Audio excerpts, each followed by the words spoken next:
Welcome to another episode of Studio 70 True Crimes. Thank you for being here with us. I'm Shirak. And I am Eju. And today, Shirak, we got a good one. We're going to talk about what we think was missed in terms of the route that was taken to drop off like some of the evidence, whoever did it, whether it was Barry allegedly or somebody else. But before I get into that too much detail, let's get the ball rolling.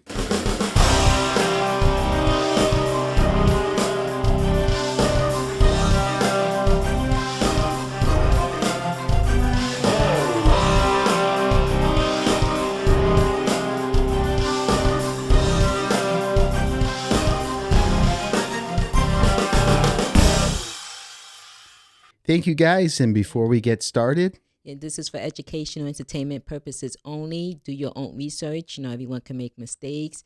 And also be kind to everyone. Yes, very important. And if you would be so kind to like, comment, share, and subscribe. Shirak, we're approaching 1,000 fast. I know we're going to go way past that as well, but we need to get things rolling because once we get to 1,000, there's going to be a lot more goodies and other things that are happening. So plus it will enable us to do other things like going to on-site visits. So please check us out there.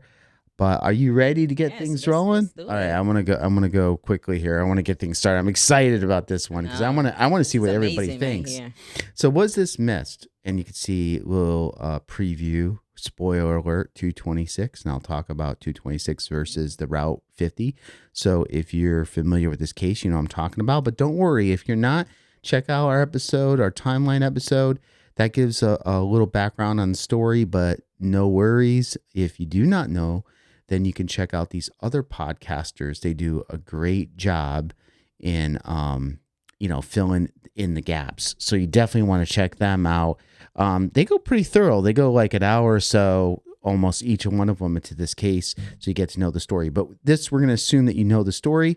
We also have, if you're new, we have, we just started this crime board. What it is we post on here what is fact, what is understood, and we have this community vote. So last episode, we asked folks who are subscribers on our community section in YouTube, poll them for some answers or some questions, and they gave us answers, and based on the majority vote, we both agreed that Suzanne passed instead of May 10th. She passed on the 9th, which is the day that most people think she passed. The community vote also showed that most people don't feel like she even went on the bike ride that morning of May 10th. And then you see on the right, the suspects is Barry and who knows? We don't know if there's other people involved. We don't know exactly where it is, the motive, how accomplices, Suzanne's phone, all the stuff we're going to get into. We may add things to the board, but we're going to have future episodes on these different topics. But for today, let me show you what we're covering today. We're covering what Barry said in the affidavit about going west on Route 50, where Barry had seen the elk, his route to Garfield, the location of Suzanne's helmet and the bicycle, and then our thoughts, Suzanne's local bike routes, and where we think the route for the evidence drop was. So we'll explain more about that route or road 226. Okay. Great topics. So this is gonna be good stuff. So a few things to mention. So in the preliminary hearing for Barry, Nelson, that's Barry's attorney, told the court there was no GPS evidence to show that Barry turned left or west on Route 50 that morning. And the FBI agent, does it say Grusing? I'm terrible with names. You should help me with the names. But he agreed. So they both sides agree that there's no GPS evidence. Okay, Barry specifically provided his route. He traveled to Bloomfield, which is basically taking a right and going east, and all the subsequent interviews with CBI, but Barry never stated he turned west on Highway 50. Wasn't like officially in those other discussions. However, on March 1st, 2021 is when I mentioned that he did significantly alter his statements by saying he turned left on Highway 50, left at his house on May 10th because he saw elk, basically. And, basically Barry sometimes questions shed light on things that helps investigators know what to look for. Suzanne as well. S.A. Harris states there are things about his truck. We were wondering and asked Barry when he left for Bloomfield, did he turn right or left on Highway 50? And then up on top, you see he said, hey, there's 2 miles of deviation. So I'm blabbing here, but the bottom line is I think the authorities knew the evidence was west, and then noticed that there was a little discrepancy in the miles of his trip. And they were just, I don't want to say fishing, but they just threw it out there. Hey, did you turn left or right? Or did you turn left? They're trying to get him to say something. And that's when he said, oh, I saw elk and I turned left, I turned west because, I'm a hunter and I wanted to get some good bucks and et cetera, et cetera. So just showing you both sides that technically there's no GPS evidence to say he went that way. Yep. And in a lot of interviews, he didn't say that, but he also did say when questioned, oh yeah, I went that way because I saw some elk. And we'll get into more of that actually in the next slide. So here you could see over here, if you can see my little arrow, but on the lower right-hand side is where they lived, the house. And then there's like this little road, 225 it's called. And as you approach Route 50, which is like a major, I don't know if it's a highway or road, I guess highway. In between there is where Barry saw the elk. Barry said he turned left on Highway 50 when leaving his house, the opposite direction of heading to Bloomfield because he saw bull elk crossing the road. Okay, so this is where it is, and this shows where the helmet was found and some other stuff. Garfield, where he said he turned around. We'll get there. So what I like to show is this view, but then I also like to show the actual satellite view. So, he said, oh, they all went up the gully where the washed out road is, and they went up there. And then that's what highlighted in yellow. But then you'll also see, I saw those elk. They were in the road right there before I got up to 50. Okay? So if you're seeing this is, it's hard to see, but this is 225. And up to 50 is right where the circle is. So where I circled it basically is where he saw the elk. Okay. And then the investigators, I think they were assuming it was more on Route 50, but the investigators had driven that intersection Highway 225 and 50 to Garfield, the distance of 2.37 miles, and an impossible distance to see elk at or around 432. So again, this is all perspective because you don't know, like, were they in the same spot as Barry? And the way I look at it is he was right in this little section where 50 and 25 meet. And even if it's dark, you could probably see a little bit of the elk. You could, but I don't know where the investigators exactly went. They're saying they went down the road. You wouldn't be able to see elk. It's too dark. So maybe what they're saying is, well, even if he turned left, he's not going to see anything because it's too dark. But, people have truck lights. I'm just trying to balance out both perspectives. Exactly. You with me, Shirok? Yes, of course. Yeah. All right. So that talks about that piece of it. Now let's talk about where he turned around, because this is all the still elk thing. He went down. Yeah. It's about, they said a couple miles. I don't know. According to my Google, it's 3.9 miles from house to where he turned around. He asked where Garfield is. Barry said it's a little town before Little Ski Town. He says, was it before Monarch? Yeah, I turned right. I turned around right there. He explained the agents had checked and hadn't seen Barry go. Others go. I think that's a spelling thing. Past the Monarch camera. So meaning what they're saying is that he turned around in Garfield, which is right before this Monarch little ski town or whatever, because I guess there's cameras there, so they didn't see him there. So that's why he's saying he turned around here, so he wouldn't have seen him. And let's do the satellite shot here, so you could see it right here. Here's Garfield. So he's probably turned around, somewhere in this area. Probably got off the highway here and probably turned around. So he says, I can't tell you exactly where I turned around, but it was probably the first road or drive going into Garfield. So again, I'm guessing it's somewhere around here.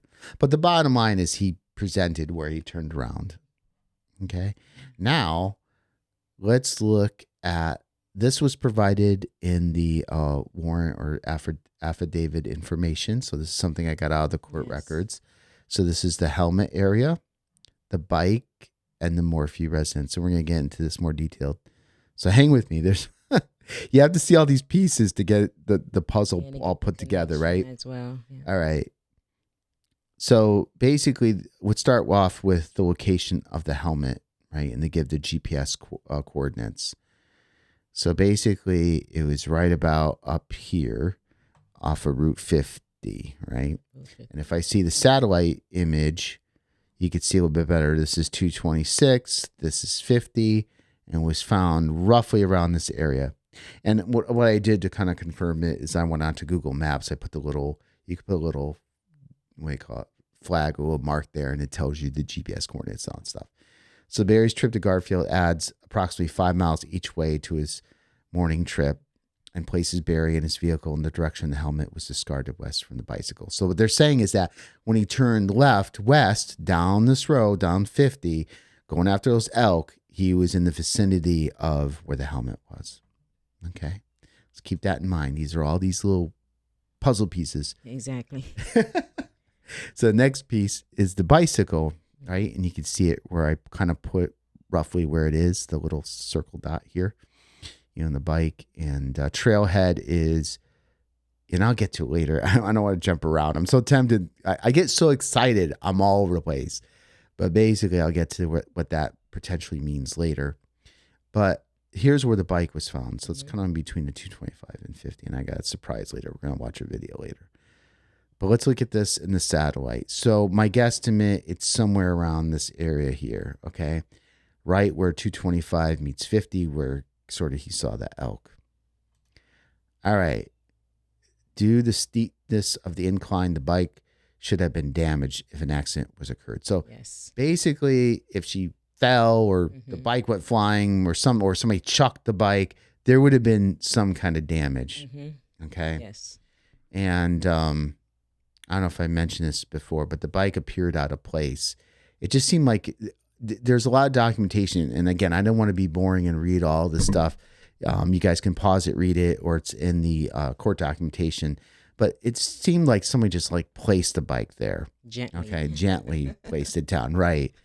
And the bike was, you can see it here. It's roughly 130 feet. Obviously, it gets wider, a little wider as you move down. But let's just say it's 130 feet. They saw the bike closer to the ravine. I think they said like 30 feet from this road, or 30 yards. I'm not quite sure what. We're gonna watch the video next and see what you guys think. But basically, it was down more towards the ravine. And without saying something now and get you guys' mind turning, because I want to give you your honest opinion looking at this information. But just keep in mind, it was a little bit lower. Let's watch the police body cam of when they found the bike and see what you guys see and where the bike was and everything from where you think it came from. The top of Route 50 or that 225. Actually, I think it's considered 226 once you get past this area. So I think 225 comes 226. But without further ado, let's take a look at this. Oops, sorry, guys. Here we go. And let me, it should be playing. Let's see what's going on here. Pause. There you go. 225, and I see a bicycle off in the ravine.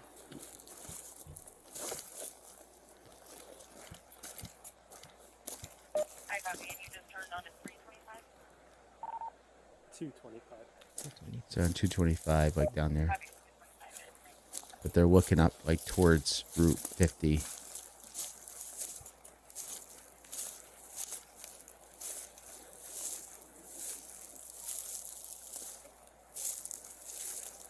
Suzanne? And there's the bike. There it is. Suzanne? And that's a hill, right? Yep, that's from Route 50 looking down. Yeah, I love that stuff. I love seeing it live and all the other, because you don't know what, like... Maybe see if you can get that up to the road and then check the serial number. All right. Interesting. It's like a hill, too. Yeah, you could see it, right? I thought that was good to share. So what do we think? Well, I'm going to get your opinion, Shirok, in a second, but I got a couple little more things to show you. But let me pause right there, actually. So far, what are you thinking about the bicycle? What did you notice? Yes, so it's going down a steep hill, and it's at 225. right? Well, that was, yeah, they turned on to 225. So here, I'll show you here. So see where 225 is basically from their house, kind of, into 225. 225 is like to the right of this little, I don't want to say road, I guess, heading towards 50. That's 225. If you go the other way, it's 226. So this is 225 come up here. So I believe the officers were on 225 looking up. Yes, that's what it said. It's Yeah. that he actually clarified the location, which was great. So it was definitely 225 Mm-hmm. where the bike was placed. Yeah, you can see it was towards the bottom. Mm-hmm. Now, someone want to have you guys think about, including Like Sharad. someone actually went down and placed it because you can see the position. That's very important of the bike. It's pretty steep. So one of the questions, I'm giving it away, but do you think it's more likely somebody went down that steep part of the road at some point and placed the bike there? Why would they place it towards, or were they where the officers were and just walked up a little bit and placed the bike? Going What up what with is or coming more down with? likely? But here's another thing too that I want to mention.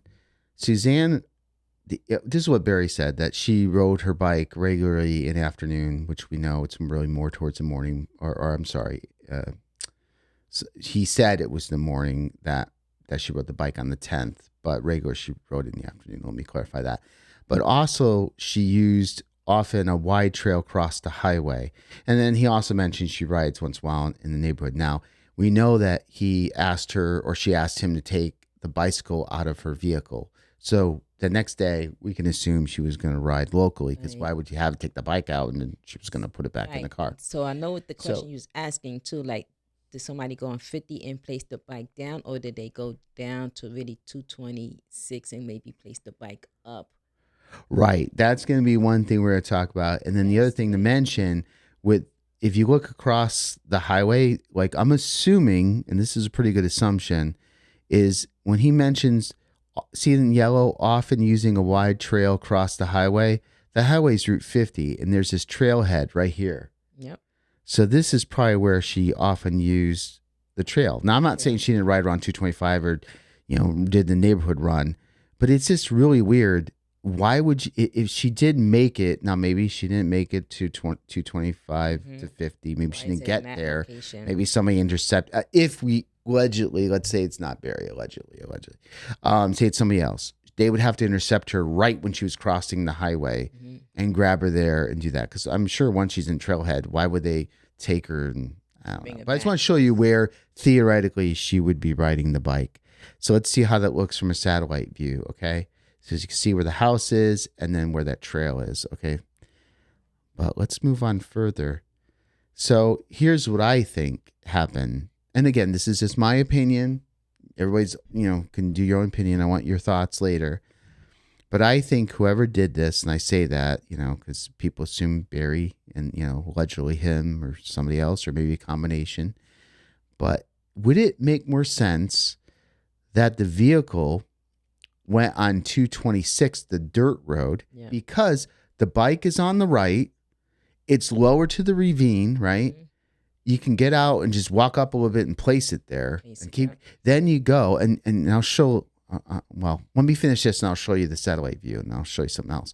Then drive all the way up, and guess what? Guess where the other piece of evidence is? Throw the helmet out right where 226 ends. How convenient! You could just get up, throw it out as you take a right. As you're turning west to go to Garfield, you can go up there, throw out the helmet, and then keep going.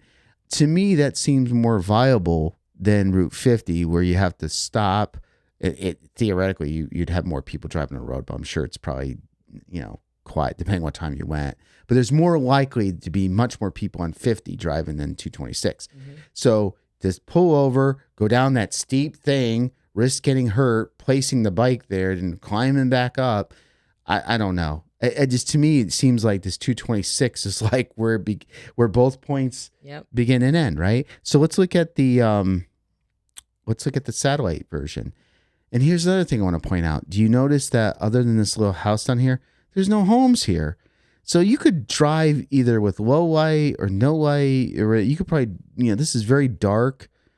And it's not like you're going to make a lot of noise where there's houses close by. So in other words, it's stealth too. If you're on 226, you could do things in the darkness, be very quiet. Nobody's really going to see you. Even people going by Route 50, they're probably not going to even notice the lights because the lights are facing the other direction. You can, so what I'm saying is that I just think that it's 226. Yes, 226 does make sense as well, especially if you're doing something, that's, kind of sneaky or Sneaky. Right. I'm saving it for another day as to, my thoughts, because I really want to finish up that crime board before I give a big what I think happened, because I want to get all the pieces, and I want the community, you guys watching, to answer the poll questions, and we see, where people think. But I'm probably going to throw this question out there and say what you guys think. Do you think the evidence was dumped off of Highway 50, or do you think this 226 theory is even viable or valid? And if not, it's no problem. I just looking at this, that popped out to me. Exactly. And remember, look at the position of the bike. That's very important as well. Oh yeah, absolutely. Absolutely. So we talked about what we think, but what do you guys think? That's really, really the deal. And I'm really curious what everybody thinks. And I looked through all the documentation, through the court documentations and things like that. And, they said the bike had no damage. It was laid. It was like it was just laid there.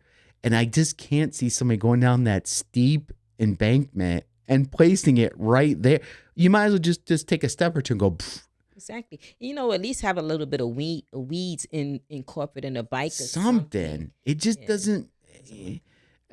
Anyhow. Well, I hope that was entertaining and helpful. What you guys think? Again, and maybe you have some proof of something else. That'd be awesome. Yeah, we'll let the experts, do their thing. But I don't know. I think because when I went through the court documentation, they don't mention 226 at all. Nothing. And I'm like, huh? Did they miss this or what? 226 doesn't exist. Yeah, I know. It's a dirt road. I should show them better pictures of what it actually looks like. That's good. I think that's very definitely something that they didn't look into that be caught, right? Maybe they should. Let's see what happens. Maybe the cell phone is, if you track that, and in fact, we're thinking, it's not set in stone, we're thinking about going to Colorado for a couple cases and do some of our own thing. Something. Yeah, we'll just throw the teaser out. But if we do that, I want to go on 226, and I want to look down that side of the road there, because who knows, there might be a cell phone somewhere in between. If they dumped at one spot and the other spot, just using logic, maybe the person want to get rid of all that stuff right along that line. You never know. Maybe I'm dreaming. But thank you guys so much. I appreciate it. And until next time, we'll hit you up with another one. We'll keep going with this case. Thank you for watching. Thank you again. Thank you.